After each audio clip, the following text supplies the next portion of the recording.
এবার বলবো যে মক টেস্ট, ঠিক আছে, তুমি মক টেস্টগুলো আর কি কেমন করে দিতে, বিশেষ করে আর কি এক্সামের আগে, পিলির আগে কত মক টেস্ট দিয়েছো, কি দিয়েছো? আর সব যদি ধরি মক টেস্ট সম্পূর্ণ বলতে গেলে প্রায় প্রিলির আগে প্রায় 100-র ওপরে মক টেস্ট দিয়েছি।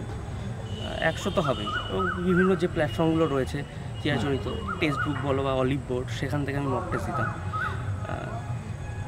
এইভাবেই মক টেস্ট, এবং মক টেস্টটা দেওয়ার চেষ্টা করতাম যে টাইমটায় পরীক্ষা আর কি হবে, যে 10টা হোক বা ওই যে অফিস টাইমটা আর কি, সেই টাইমে মক টেস্ট দেওয়ার চেষ্টা করতাম, রাত্রিরে বা খুব সকালে সেরকম না, যাতে ঠিকঠাক পারফরমেন্সটা আমি করতে পারি। আচ্ছা, আর অ্যানালাইসিসটা কেমন করে করতে?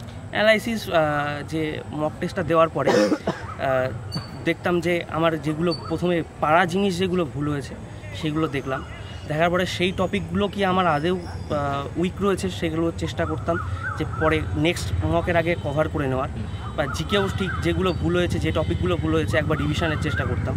এইভাবেই যে ভুল হয়েছে বা যেগুলো পারিনি সেগুলো কি পুরোই মানে উল্টোপাল্টা প্রশ্ন, পাল্টা হলে ছেড়ে দিতাম, সেগুলো আর করতাম না। রিনন প্রশ্ন না পারলে পরে সেই টপিকগুলো আবার একবার করে দেখার চেষ্টা করতাম। আচ্ছা, ঠিক আছে।